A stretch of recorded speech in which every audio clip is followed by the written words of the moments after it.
Depois, no seguinte, apareci com rapadura, broa de pão, caixa de bananas. Enxerguei nosso pai, no enfim de uma hora, tão custosa para sobrevir. Só assim, ele no ao longe, sentado no fundo da canoa, suspendida no liso do rio. Me viu, não remou para cá, não fez sinal.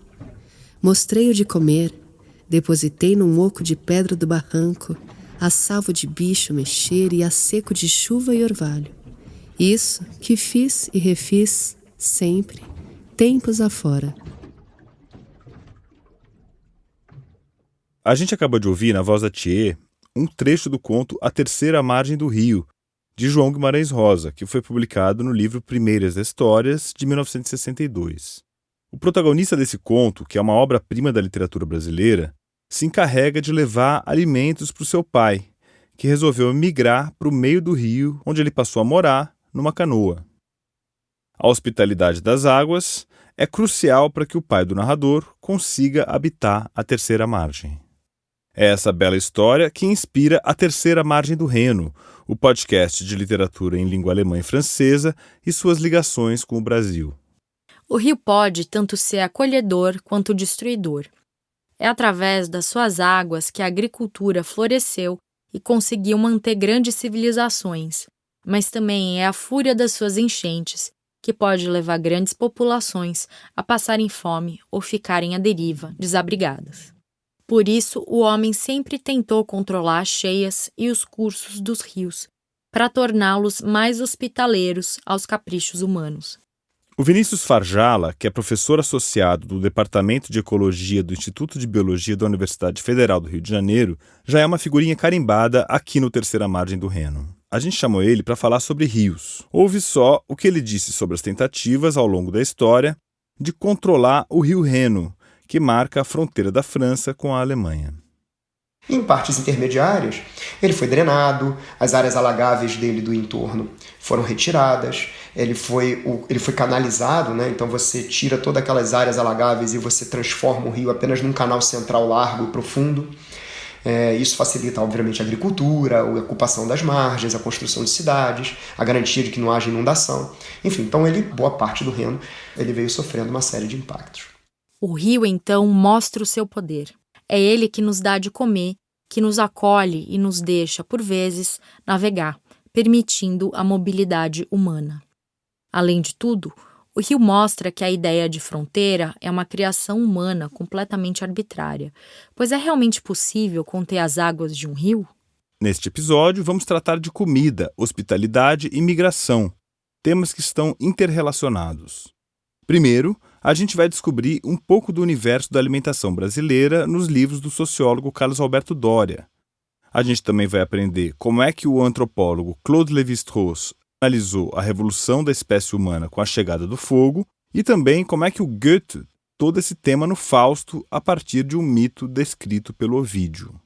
E por fim, vamos ver como Carolina Maria de Jesus influenciou a martinicana Françoise Egat a perseverar na sua busca de ser uma escritora na França dos anos 60, e como a multiartista Grada Quilomba trata da imigração e do racismo na Alemanha, e como o tempo que passou em Berlim influenciou a escrita de Michel Laub.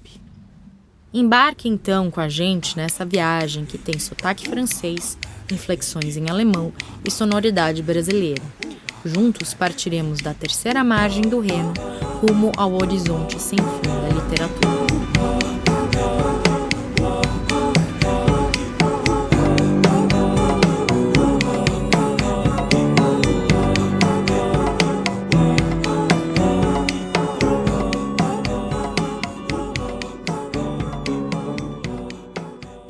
Comida faz parte do nosso cotidiano e, para grande parte da população, o ritual da alimentação ajuda a organizar as atividades e a dividir os horários do dia a dia, criando cronogramas para o trabalho, para o descanso e para o lazer. A comida também cria toda uma sociabilidade.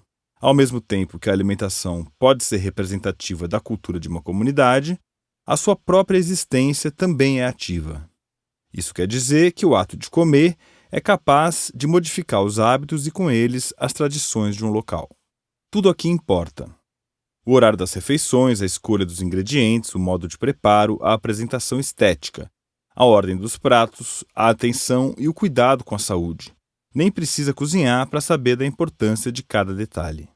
Isso tudo influencia diretamente a formação de uma cultura alimentar que pode ser reproduzida de geração em geração.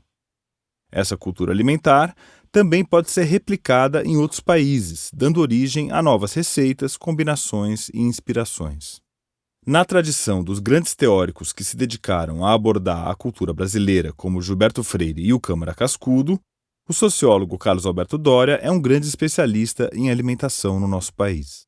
O Doria contribui com essa discussão analisando as questões ligadas à história dos ingredientes e às características e identidades culinárias. As pesquisas e as reflexões dele sempre apontam os processos históricos que estão na formação da cozinha brasileira. O Doria foi um dos primeiros a detectar, por exemplo, as implicações culturais de um fenômeno brasileiro do final do século XX, o restaurante por quilo. Ele sempre traz um olhar crítico sobre os discursos contemporâneos em torno da comida no Brasil, apontando contradições, mistificações e cascatas que a gente ouve por aí. As ideias dele estão sintetizadas principalmente em 2 livros. Um deles, publicado em coautoria com o Marcelo Correia Bastos, que é chefe de cozinha, é A Culinária Caipira da Paulistânia, as histórias e as receitas de um modo antigo de comer, que demonstra como a culinária paulista ajudou a moldar, por exemplo, a cozinha mineira. Um outro livro, mais à linha das obras que buscam explicar o Brasil a partir da cozinha, é Formação da Culinária Brasileira, escritos sobre a cozinha enzoneira. Segundo o próprio Doria, a intenção com Formação da Culinária Brasileira foi analisar a história da culinária brasileira retirando, abre aspas, a comida do seu enquadramento cênico, do restaurante, do fluxo simbólico de que o marketing a revestiu, fecha aspas. Gastronomia é um termo que vem sendo cada vez mais utilizado e que às vezes prevalece sobre culinária. O Doria falou pra gente sobre a diferença entre essas 2 palavras. Eu acho gastronomia um termo bastante impróprio, um cacuete pós-moderno. A gastronomia é um procedimento racional de melhorar uma culinária do ponto de vista comercial, do ponto de vista mercadológico, etc. E é uma atividade pública que exige restaurantes, não existe gastronomia privada. Então, quando nós falamos da culinária brasileira, especialmente na colônia, no Império, nós estamos falando de culinária e não de gastronomia. Com as grandes cidades, surgem os restaurantes, o hábito de comer fora de casa, a crítica gastronômica, os reality shows e toda essa gourmetização que deu nisso que o Doria chamou de fluxo simbólico de marketing. Vamos seguir o conselho dele e deixar tudo isso de lado. Vamos saudar a mandioca, ou melhor, vamos em busca das raízes, do sentido cultural da alimentação humana. E aqui, a gente fala em alimentação humana justamente porque o jeito de se alimentar é uma das marcas mais visíveis que nos separam dos outros animais. Por isso, a alimentação é um tema de muita riqueza para quem estuda antropologia. O jovem professor francês Claude Lévi-Strauss veio morar em São Paulo para dar aula na recém-criada Universidade de São Paulo, nos anos 30. Ele aproveitou o período que passou por aqui, de 1935 a 1939, para ir conhecer a vida dos indígenas brasileiros e coletou um material que seria decisivo para as ciências humanas no século XX. Um dos livros das mitológicas, que é a obra-prima em 4 volumes que reúne toda essa extraordinária pesquisa, se chama justamente O Cru e o Cozido. O livro mostra a história do fogo como elemento transformador de hábitos e, consequentemente, de culturas. Com o fogo, a gente aprendeu a dar sobrevida ao alimento. Mais do que isso, a gente ritualizou os momentos das refeições. A passagem do cru para o cozido desencadeou uma profunda transformação nas convenções alimentares. Nesse livro, chamado O Cru e o Cozido, o Lévi-Strauss esclarece a diferenciação dos 2 processos de preparação culinária, evoca mitos que registrou nas viagens dele e relaciona as estruturas da cultura aos eventos daquilo que a gente pode chamar de natureza, na falta de uma palavra melhor. Segundo o antropólogo, o eixo que une o cru e o cozido é característico da cultura, o que une o fresco e o podre da natureza, já que o cozimento realiza a transformação cultural do cru, assim como a putrefação é a sua transformação natural. Na formação da culinária brasileira, o Carlos Alberto Doria descreve essa complexa relação de aculturamento, entre aspas, a partir do paladar. Os indígenas, enfim, ajudaram inicialmente a, abre aspas, aculturar, fecha aspas, os brancos em relação aos produtos em que estes poderiam reconhecer utilidade e serventia. No sentido oposto e no intuito de reduzir os indígenas à força de trabalho, os brancos procuraram seduzir os nativos e viciá-los nos modos de vida do colonizador, submetendo-os, inclusive, pelo paladar. Vemos aí mais um indício de que a formação da cozinha brasileira guarda marcas dos colonizadores portugueses, mas também do povo colonizado e dos negros trazidos pelo tráfico de escravizados. Alguns textos recentes do Doria, que ele publicou no Instagram, mostram, por exemplo, como uma das maiores delícias do nosso tempo, a confeitaria, é um produto direto da colonização. E esse tipo de processo não está apenas no passado. Quem conhece Paris, Berlim ou São Paulo também pode observar um fenômeno interessante. Como é que nasce uma cena gastronômica tão rica nesses lugares? Não por acaso, esses são grandes polos de imigração, cidades que recebem gente de todas as partes do mundo. Gente que, em geral, é forçada a mudar de casa, de país, de continente, por razões econômicas ou políticas. E isso transforma a alimentação e a cultura, assim como transforma a literatura. Por isso, as cidades que atraem imigrantes de todo o mundo costumam ter uma gastronomia rica. E uma literatura também.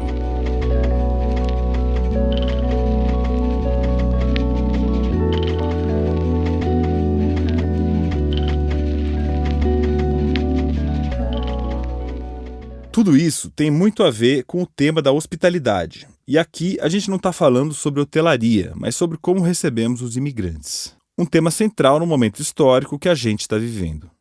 Vamos retomar a fábula grega de Baucis e Filemon, que foi imortalizada por inúmeros pintores e contada pelo poeta romano Ovídio em sua clássica obra Metamorfose. Nessa história, Zeus e seu filho Hermes se disfarçam de pessoas comuns e ingênuas e percorrem o campo em busca de um lar que os acolha com abrigo e alimento. Após buscas fracassadas, as divindades vão parar na cabana de um casal de idosos, Baucis e Filemon, que viviam uma vida comedida com poucos recursos financeiros.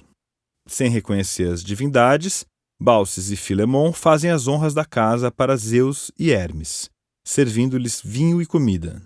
Essa generosidade toda destoa da recepção que os dois tiveram entre os outros moradores da região, sempre hostis. Isso deixou Zeus sensibilizado. Ao notar que o jarro de vinho nunca chega ao fim, Baucis desconfia dos poderes dos hóspedes. Zeus, então, revela sua identidade e pede que o casal faça um pedido. Os planos dele eram exterminar a população local com um dilúvio, num castigo por terem negado acolhimento a eles. A cabana de Baucis e de Filemon, então, é transformada em um templo. Para atender o pedido do casal, de não ser separado no momento da morte, Zeus os transforma em duas árvores, duas tilhas, com as raízes e os galhos emaranhados uns nos outros, simbolizando o abraço do casal mitológico. Na obra do Ovídio, temos um desfecho com uma moral forte em defesa do altruísmo, da generosidade e da simplicidade. Essa narrativa foi retomada e modificada por Goethe no último dos 5 atos que compõem a segunda parte de Fausto, a obra-prima a qual dedicou a sua vida inteira. Só que, em vez de exaltar a simbologia da tilha, como faz o Ovídio, o Goethe a problematiza. Na peça, as grandes árvores são um obstáculo a ser superado pelo projeto de colonização de Fausto, o protagonista da história. Nesse trecho da narrativa, ele está fazendo planos de modernização. As tilhas, no texto do Goethe, representam a nova relação do ser humano com a natureza, mas também a relação humana com os valores daquela sociedade que o escritor estava pondo em questão. Com o avanço sobre a natureza, respondendo a anseios capitalistas de modernização, o ser humano não modifica apenas a natureza, mas todo o seu entorno e o seu contexto moral e social. A história de Baucis e Filemon foi trabalhada por Marcos Vinícius Mazzari, que é professor de literatura alemã da USP, em seu livro A Dupla Noite das Tilhas, que foi lançado em 2019 pela editora 34. O Mazzari, que você já conhece aqui do podcast, falou com a gente um pouco sobre o significado das tilhas e sobre como o Goethe aborda essas árvores na obra dele. O Goethe no final do Fausto, ele levanta, provavelmente, na era moderna, né, na antiguidade, nós podemos remontar lá a Ovídio, mas ele levanta o mais relevante monumento à cultura da hospitalidade, mostrando que com o assassinato de Filemon e Baucis, também a cultura da hospitalidade ela foi exterminada no nosso mundo industrial e capitalista do século XIX e do século XX e do século XXI. Num ato semelhante ao de Zeus, o Fausto empreende uma grande destruição. Ele provoca a ruína de toda a região, em um evento que condensa mitologia e simbologia. Segundo o Marcos Mazzari, essa cena de devastação tem a marca de um sincretismo derivado do cruzamento de referências e religiões. A extinção das duas tilhas no poema do Goethe dá o contexto para que o próprio poeta seja colocado em xeque. Afinal de contas, as origens dele remontam a uma formação que já não encontra mais espaço na sociedade. O Marcos Mazzari ainda traça um paralelo entre a obra de Goethe e o mundo contemporâneo, mais especificamente o brasileiro. Em nome de uma descomedida ideia de progresso, o Brasil de hoje carrega traços significativos dessa relação conflituosa entre natureza e ser humano. O Goethe percebeu a magnitude da intervenção da técnica sobre a natureza e o que isso significaria nas décadas e nos séculos seguintes. Ele concentrou também esta realidade no destino de Filemon e Baucis, porque Filemon e Baucis, do ponto de vista econômico, são um atravancamento, eles não servem para nada, eles não são produtivos na economia capitalista. Por isso eles precisam ser, do ponto de vista do colonizador, né, da modernidade, eles precisam, como os índios, né, até hoje no Brasil, os índios não servem para nada. A floresta amazônica não serve para quê? Se é possível extrair um lucro astronômico da floresta amazônica. Por que não fazer isto? É o que o colonizador faz no Fausto. Então, as tilhas simbolizam a destruição das florestas. Em vez da inutilidade de uma floresta, hoje a gente sabe que evidentemente não é assim, não é? Hoje a humanidade caminha talvez para o seu extermínio justamente por causa da destruição da natureza, das mudanças climáticas acarretadas, de tudo isso. Quando relembramos o mito de Baucis e Filemon, recuperamos a ideia da cozinha como uma encenação da hospitalidade. O acolhimento tem a ver com o ato de receber o outro, de servi-lo com bebida e alimento. Como escreveu um outro teórico da alimentação, o francês Brillat-Savarin, o anfitrião deve se considerar responsável pela felicidade de seus convidados, desde o momento em que entram na sua casa até a hora em que vão embora. Mas a ideia de hospitalidade é relativa. No caso do Ovídio, é algo que pode ser honrado. Já no caso do Goethe, é uma noção que precisa ser abolida por atravancar as intenções de cunho pessoal do Fausto. Quem fala de hospitalidade também fala de hostilidade. Quem fala de gastronomia ou de culinária não pode esquecer que também está falando de fome. Se tudo isso vale na mitologia, na literatura e na nossa casa, a gente precisa entender que isso também tem muito a ver com a forma de receber os outros nos nossos países.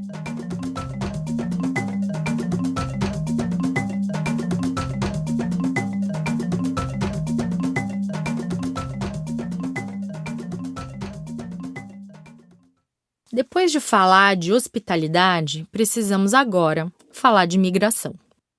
Para isso, vamos tratar do livro Cartas a uma Negra, de Françoise Egat, escritora e ativista social martinicana.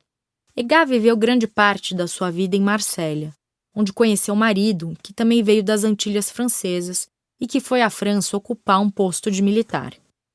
Em Marsella, o casal criou seus 5 filhos, e Egá se envolveu em serviços beneficentes com comunidades de imigrantes caribenhos. Ela entrou em contato com mulheres expostas ao racismo e à exploração do trabalho. A própria Egá se propôs a trabalhar como doméstica como uma espécie de experimento, que foi desenvolvido a partir de relatos reunidos em Cartas a uma Negra. Vanessa Massoni, professora de Língua e Literatura Francesa na Universidade Federal Fluminense, que apareceu no primeiro episódio desse podcast, explica o movimento migratório que na década de 60 levava mulheres caribenhas até a França, com a promessa de trabalho, o que acabou criando uma relação de escravidão por dívida, pois muitas patroas francesas pagavam a passagem e os custos da viagem. As mulheres iam, no primeiro lugar, ser domésticas ou então eram enfermeiras, e os homens trabalhavam no exército, na polícia, na alfândega, no transporte e nos correios. Então, houve esse movimento de estímulo dessa mão de obra indo para a França, sem que houvesse, junto a esse estímulo, uma política de acolhimento, uma política de preparação. E o que é muito gritante é que, por exemplo, as pessoas que optavam por viajar, elas ganhavam só o bilhete de ida de avião, elas não tinham bilhete de volta. A realidade de Egá, porém, era diferente das outras mulheres com quem estabeleceu contato, pois ela era casada com um homem que tinha um emprego fixo. Ou seja, ela tinha, de certo modo, uma estabilidade financeira que não dependia da sua própria força de trabalho. Cartas a uma Negra traz um detalhe crucial para a gente, um detalhe que serviu de gatilho para a escrita do livro. Os textos são cartas endereçadas à brasileira Carolina Maria de Jesus. Não que elas fossem amigas, elas nunca se viram frente a frente. O livro Quarto de Despejo, Diário de uma Favelada, foi publicado em francês em 1962, e a Françoise Egá leu uma reportagem sobre a Carolina numa revista francesa muito popular, a Paris Match. Toda semana me dou ao luxo de comprar a revista Paris Match. Atualmente, ela fala muito dos negros. Foi assim que conheci a sublime senhora Ufouette, com seu vestido de gala. Eu não iria lhe dedicar as minhas palavras. Ela não compreenderia. Mas você, Carolina, que procura tábuas para o seu barraco, você, com suas crianças aos berros, está mais perto de mim.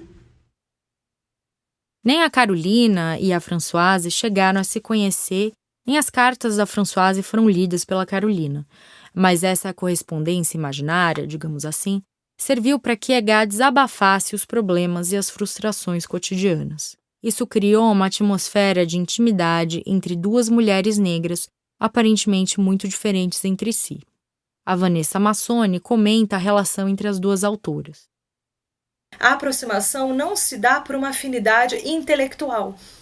Não é dessa ordem. A afinidade entre as duas é uma afinidade de mulheres negras em situação de vulnerabilidade econômica, claro que muito distinta. A Françoise Egá tem uma relação econômica muito mais confortável que a Carolina, mas é um encontro de mulheres negras vulneráveis, mães, e que gostam de escrever e que estão tentando escrever, entendendo que escrever é uma transgressão. Preta Rara, professora de História e autora do livro Eu, Empregada Doméstica, a senzala moderna é o quartinho da empregada, lançado em 2019 pela editora Letramento, também sentiu de cara essa afinidade com a Carolina. A Carolina Maria de Jesus, quando eu tive acesso ao livro dela, eu li primeiro o Quarto de Despejo, depois li Diário de Bitita. E aí o Quarto de Despejo também era um livro que eu não conseguia ler ele rápido, assim, né? Porque eu lembro que eu estava bem no processo, foi em 2014 para 2015. Eu estava bem no processo de escrever meu disco, né, o Audácia. E aí eu morava em Santos, dava aula, saía da escola, ia para São Paulo gravar, depois saía correndo de São Paulo para voltar para Santos, que no outro dia tinha que acordar cedo para dar aula. Então eu lia nas viagens, no metrô, e aí por diversas vezes eu fechava o livro e chorava, porque tem vários pontos da vida da Carolina também que me toca muito, né? Essa questão da persistência dela de mostrar que ela sabe, que ela é escritora, de mostrar para as pessoas que ela escreve, né, de mostrar para as pessoas quem ela é. Ela tem muito essa preocupação, né, de se autoafirmar, porque ela é uma mulher preta, e aí o que me dá raiva é isso. E em 2021 eu ainda tenho essa necessidade também de me reafirmar. Carolina passou por tudo que passou, e a gente ainda está ainda na mesma... Tudo que ela vivenciou lá na década de 60, 70, eu ainda tenho coisas que eu tenho que ficar aqui ainda lutando, né? A Françoise Egat conta no livro dela que também passou por esse mesmo tipo de reafirmação. Nem os editores e agentes literários com quem se encontrava, nem sua própria família compreendiam o sonho da escritora. Em Cartas a uma Negra, Egat relata histórias parecidas com as narradas em Eu, Empregada Doméstica. A Preta Rara traz relatos da sua própria experiência como empregada doméstica e de outras mulheres que trabalham nessa mesma atividade. Ela mantém uma página na internet chamada Eu, Empregada Doméstica. Os casos vão desde exigências esdrúxulas das patroas até casos de abuso sexual. De assédio sexual é algo corriqueiro, assim, né? É algo que realmente está intrínseco nessa cultura do estupro mundial, né? É algo que é gritante aqui no Brasil, mas que em outros países também se alimenta muito dessa ideia, né? E aqui no Brasil, muito enraizado na questão do processo de escravidão, onde os homens brancos se iniciavam sexualmente com as mulheres pretas, né? Na realidade, não tinha nenhuma relação ali de afeto, né? E sim de violência, de estupro, tanto com as mulheres pretas e quanto com as mulheres indígenas também, antes do processo de escravidão negra aqui nesse país. Então eu recebo relatos muito parecidos de assédio, e aí de mulheres que ficam entre a cruz e a espada, né, de não saber de que forma fazer, porque elas ficam com medo e receio de perder ali o seu único ganha-pão, a sua única fonte de renda. A maioria dessas mulheres são arrimos de família. É desconcertante ver que os casos que aparecem em Cartas a uma Negra continuam a acontecer na atualidade, não só no Brasil, onde existem 6 milhões de trabalhadores domésticos, mas no mundo inteiro, como observa a Preta Rara. Não é algo que acontece tanto no Brasil como em outros países. Filipinas, aqui a América do Sul é grande celeiro disso, de trabalhadoras saindo daqui para trabalhar na Europa, achando que vai ser melhor e tal. Então eu recebo vários relatos também de trabalhadoras domésticas que saíram aqui no Brasil e foram mega bem-sucedidas, e essas trabalhadoras domésticas, quando elas saem do Brasil, muitas delas acabam trabalhando em agência, né, para as faxinas. Tem uma outra questão, que é fugir de atender cliente brasileiro, porque elas falam que quando atende cliente brasileiro é a mesma coisa que elas passavam no Brasil. Então, elas ganham por dia, não tem essa de uma trabalhadora passar 8 horas numa casa, a pessoa tem que ter muito dinheiro para poder contratar alguém para ficar 8 horas, porque os valores são outros, né? E aí a maioria consegue ingressar na universidade, consegue estudar, consegue ter carro, consegue comprar casa, algo que praticamente impossível aqui no Brasil. E muitas das vezes as trabalhadoras domésticas que têm carro e chegam no serviço ainda é humilhada, ainda tem que ouvir comentários maldosos de nossa, como você tem carro? Nem eu tenho, né? Os patrões mencionar, nossa, e por que você vem tão arrumada? Que era algo que alguns dos meus patrões questionavam. Eu chegava arrumada e falava, nossa, você está se achando, né? Está achando o quê? Que vai trabalhar no shopping? Você só é a faxineira, para que se arrumar tanto? Então tem todas essas amarras, assim, dentro dessa profissão. À primeira vista, escrever pode soar como uma atividade supérflua, desnecessária. A escrita estaria tomando o tempo do ganha-pão dessas autoras. Mas é através da escrita que essas mulheres conseguem criar um espaço de liberdade e se tornar sujeitos. No livro da Françoise, a comida é um símbolo da desigualdade social entre o patrão e o empregado. Vamos ouvir uma passagem em que a Egat descreve o momento do encontro com a Jeanne, uma imigrante antilhana que vai à casa de uma família francesa para prestar serviços domésticos. Ela me olhou com curiosidade e perguntei em patois o que estava fazendo ali. Ela disse que foi alojada no sótão. Ela me esperou na saída e me contou que no seu emprego toda a família estava fazendo regime. Para aquela garota rechonchuda, acostumada a comer fruta-pão de 2 quilos, os patrões oferecem 2 alcachofras e um ovo, à noite. As alcachofras vão direto para o lixo. Ela nunca conseguiu entender como alguém podia comer aquilo. Ao meio-dia, tem direito a um bife e 4 folhas de alface. Jane pegou na cintura, esticou-a e disse: "Olha como emagreci, não tem nada para comer, tirando um pouco de pão." A Jane se vê forçada a mudar a quantidade de comida que come a cada refeição e até o tipo de alimento servido. Se os patrões comem alcachofra e fazem regime, a empregada deve seguir a mesma dieta. A comida espelha, assim, a desigualdade social e as relações de poder que classificam a interação entre Jeanne e seus patrões. A linguagem alimentar pode ser ostentatória e cenográfica, ou seja, serve para marcar posições sociais. A expressão é do Massimo Montanari, historiador italiano que estuda a história da alimentação. Vamos ouvir mais uma passagem do livro da Françoise Egat. No primeiro dia de trabalho na casa da patroa, trouxe comigo uma marmita. Ela disse: "Não precisa de uma marmita, aqui não é uma cantina. Sempre haverá algo para comer." Assim, no dia seguinte, não levei nada de casa para o almoço. A patroa disse aquilo, mas seu marido olhou para mim de pé, com meus 70 quilos bem distribuídos, e disse: "Essa mulher deve comer feito um animal." Ao ouvir a frase, perdi o apetite. E de noite, voltando para casa, senti meu estômago roncar, pois tinha hesitado em comer direito. A Françoise Egat traz os seus dramas para a escrita com uma intenção de denúncia, para que, de alguma forma, um dia essas coisas mudem. Assim como Carolina Maria de Jesus e Preta Rara, Françoise Egat queria ser escritora e ter reconhecimento na cena literária do país onde vive. Ela acabou conseguindo realizar esse sonho ao publicar, em 1966, Le Temps de Madras, Récit de la Martinique, A Época de Madras, Relato da Martinica, um livro de memórias da infância. Os outros livros que ela escreveu foram publicados póstumamente. Ela morreu em 1976, aos 55 anos. Agora a gente vai dar um pulo em outro tempo e espaço. Vamos para a Alemanha dos dias de hoje. A psicóloga, escritora e artista portuguesa radicada em Berlim, Grada Quilomba, é um dos destaques da nova intelectualidade europeia. Ela vem tendo reconhecimento mundial notável em suas diferentes atividades.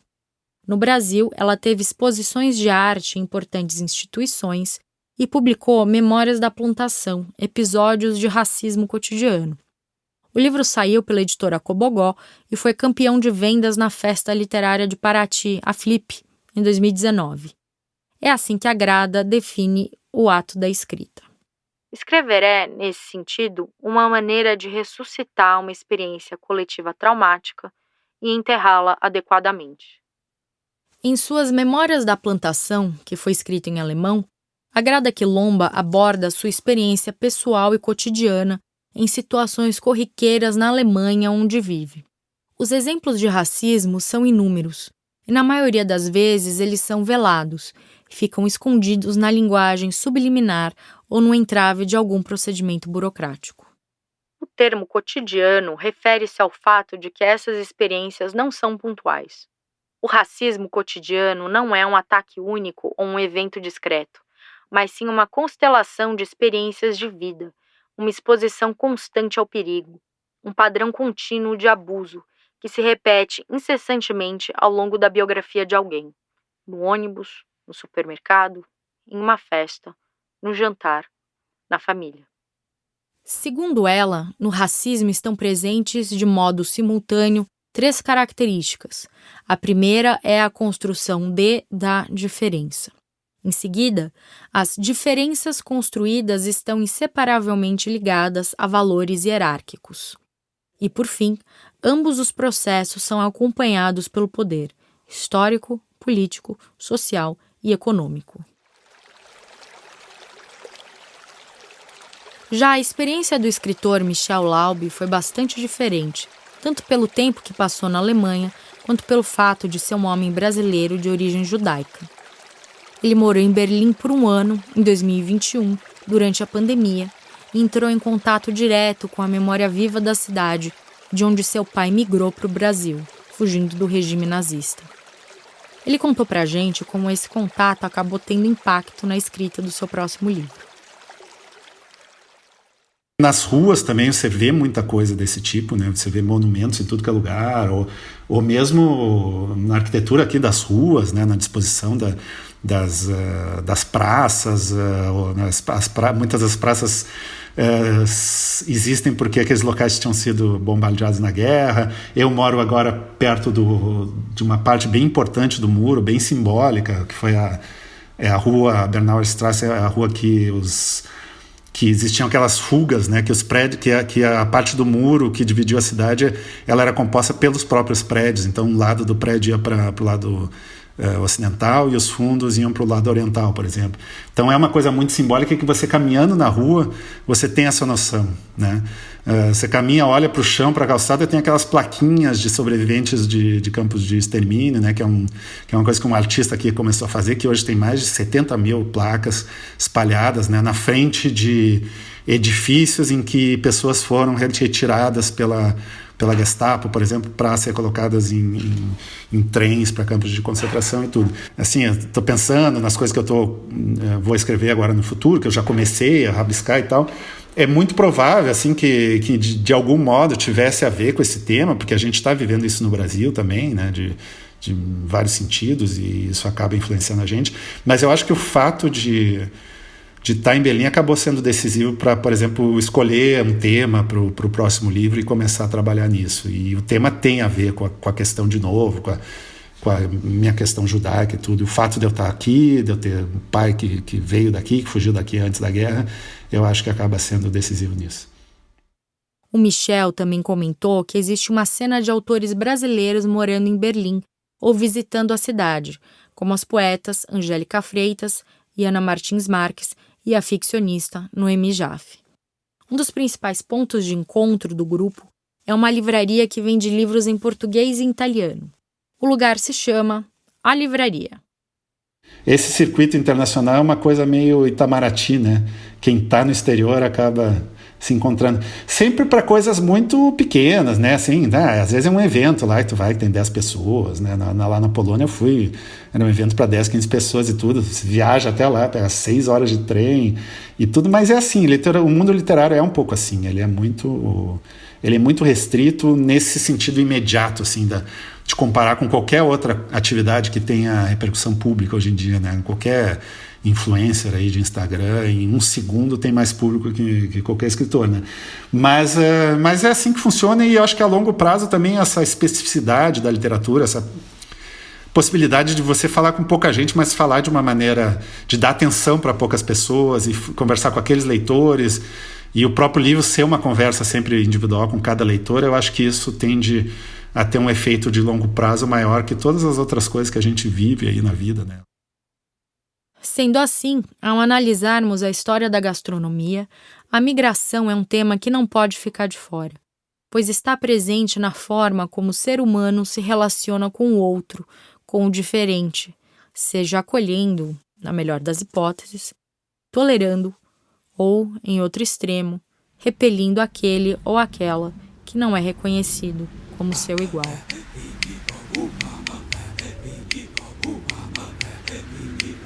Esse foi o 8º episódio de A Terceira Margem do Reno, o podcast sobre literatura em língua alemã e francesa e suas conexões com o Brasil. A Terceira Margem do Reno é um podcast feito em correalização pelas unidades do Rio de Janeiro e de São Paulo do Goethe Institut, pela Bibliomaison e o Escritório do Livro da Embaixada da França no Brasil e pela Associação 451. Eu, Paulo Werneck, sou o responsável pela direção-geral. O roteiro desse episódio é assinado por Marcela Vieira. Eu, Paula Carvalho, sou responsável pela coordenação do podcast e pelo tratamento do roteiro. A produção ficou a cargo da Ashley Calvo, com apoio da Mariana Shiraiwa. O André Wung fez a edição, a sonorização, a trilha sonora, a finalização e a mixagem desse episódio. A direção de locução é da Thier, que também fez a leitura do trecho do conto A Terceira Margem do Rio. A arte de todos os episódios é do artista J. Miguel. A distribuição é feita pela Rádio Novelo, com a Juliana Jäger e a Fecris Vasconcelos. E tudo isso foi feito com o apoio imprescindível da redação da 451. As gravações para este episódio foram feitas com o apoio técnico do estúdio Rosa Flamingo. Na ordem foram lidos os seguintes trechos: A Terceira Margem do Rio, de João Guimarães Rosa, que faz parte do livro Primeiras Histórias, que saiu pela editora Global. O Cru e o Cozido, de Claude Lévi-Strauss, publicado pela Companhia das Letras, com tradução de Beatriz Perrone Moisés. Formação da Culinária Brasileira, escrito sobre a cozinha inzoneira, de Carlos Alberto Doria, lançado pela editora Fósforo. Cartas a uma Negra, de François Zegat, publicado pela editora Todavia, com tradução de Vinícius Carneiro e Mathilde Moatti. E Memórias da Plantação, de Grada Quilomba, lançado pela Cobogó e traduzido por Jess Oliveira. Au revoir e auf Wiedersehen!